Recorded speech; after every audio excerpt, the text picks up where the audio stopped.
హైదరాబాద్లోని పలు ప్రాంతాల్లో అర్ధరాత్రి నుంచి తెల్లవారుజాము వరకు ఉరుములతో కూడిన వర్షం పడింది. జూబ్లీహిల్స్, బంజారాహిల్స్, ఫిల్మ్నగర్, పంజాగుట్ట, అమీర్పేట్, ఎస్ఆర్ నగర్తో పాటు మియాపూర్, చందానగర్, మదీనాగూడ, లింగంపల్లి, పటాన్చెరు, అమీన్పూర్ వంటి ప్రాంతాల్లో వర్షం కురిసింది. పలు ప్రాంతాల్లో భారీ వరద వాగుల్ని తలపించింది. భారీ ఈదురుగాలులతో కూడిన వర్షం పడడంతో విద్యుత్ సరఫరా నిలిచిపోయింది. దీంతో జనం తీవ్ర ఇబ్బందులు పడ్డారు. హైదరాబాద్ మాదాపూర్లో బిల్డింగ్ ఎలివేషన్ కోసం ఏర్పాటు చేసిన సెంట్రింగ్ రాత్రి వర్షానికి కూలిపోయింది. రోడ్డు మీద పడిపోవడంతో ప్రయాణికులకు ఇబ్బంది ఏర్పడింది. స్థానికుల సమాచారంతో డిజాస్టర్ మేనేజ్మెంట్ టీం ఉదయం పడిపోయిన సెంట్రింగ్ను తొలగించింది. ఈ ఘటనలో ఎవరికీ ప్రమాదం జరగలేదు.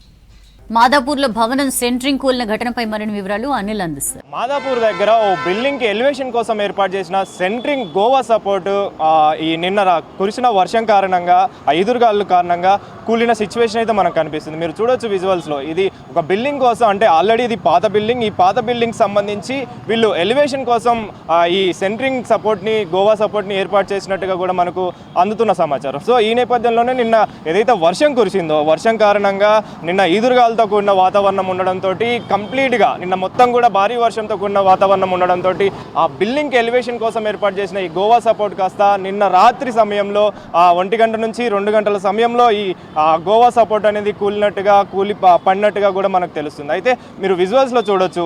వెంటనే డిజాస్టర్ మేనేజ్మెంట్ సమాచారం అందుకొని, స్థానికులు ఇచ్చిన సమాచారం అందుకొని ఇక్కడికి చేరుకోవడం జరిగింది. చేరుకున్న తర్వాత ఈ సెంట్రింగ్ సపోర్ట్ని కాస్త క్లియర్ చేస్తున్న సిచ్యువేషన్ మొత్తం కూడా.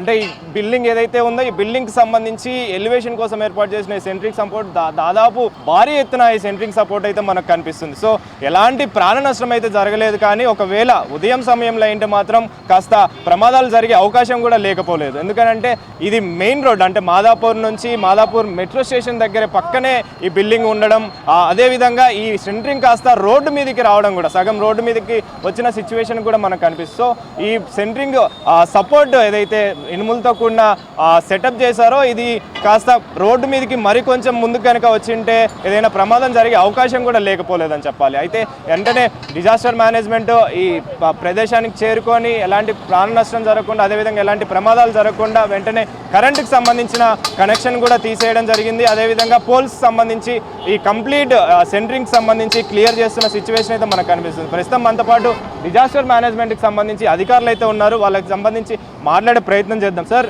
మీకు ఎప్పుడు ఈ సమాచారం అందింది? ఈ సెంట్రింగ్ గోవా సపోర్ట్ పడిపోవడానికి గల కారణాలు ఏంటి? ఇదైతే ఏం లేదు. ఇప్పుడు మేమైతే వచ్చినాం నియర్ అబౌట్ 5:15కి వచ్చాము. అప్పటి పడిపోయి ఉన్నది. అంటే ఇది ఏమి అంటే దానికోసం మాకేం తెలియదు.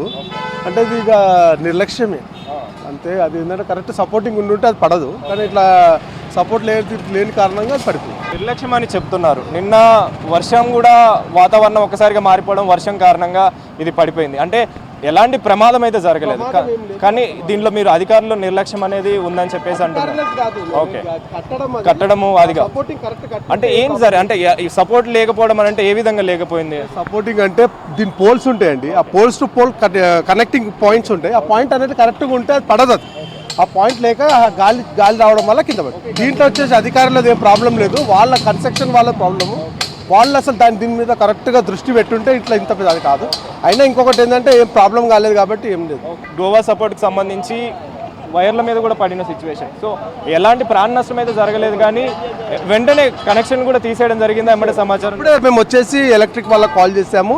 మొత్తం అంతా వైర్లని తీసేశారు. మొత్తం ఫస్ట్ ఏంటంటే ఎక్కడికి వచ్చినా ఫస్ట్ మేము ఎలక్ట్రిక్ వాళ్ళకి ఇన్ఫార్మ్ చేస్తాం. ఎందుకంటే ఫస్ట్ కరెంట్ తీసేస్తేనే ప్రమాదం కొంచెం తగ్గే ఛాన్సెస్ ఉంటాయి. దీనికి సంబంధించి అధికారులు కావచ్చు, అంటే ఈ బిల్డింగ్ సంబంధించి కావచ్చు, ఎవరైనా అప్రోచ్ అయ్యారా? మరి ఎలా ఉంది సార్ సిచ్యువేషన్? ఏం మెసేజ్ ఏం రాలేదండి. మాకైతే ఏం మెసేజ్ రాలేదు. ఎంత సమయం పట్టే అవకాశం ఉంది సార్ ఈ మొత్తం క్లియర్ చేయడానికి? కోసం 15 మినిట్స్లో అయిపోద్ది. 15 మినిట్స్లో క్లియర్ చెప్పి. సో మొత్తానికైతే ఈ సెంట్రింగ్ గోవా సపోర్ట్కి సంబంధించి ఈ పోల్స్ కావచ్చు, ఇనుముతో కూడిన వస్తువులు కావచ్చు, అన్ని కూడా మెటీరియల్ని కూడా వీళ్ళు క్లియర్ చేస్తున్న సిచ్యువేషన్ అయితే మనకు కనిపిస్తుంది. అయితే దీనికి సంబంధించిన సెక్యూరిటీ కూడా మనతో పాటు ఉన్నారు. ఆయనతో మాట్లాడదాము. ఏం పేరు? అని పేరు వెంకటేష్. అవునా, ఎన్ని సంవత్సరాల నుంచి ఇక్కడ పనిచేస్తుంటారు మీరు? ఉండలేదు. ఈ సెంట్రింగ్ సంబంధించి ఇది ఎందుకు కట్టారు? దేనికోసం కట్టడం జరిగింది? ఇది పాత బిల్డింగేనా?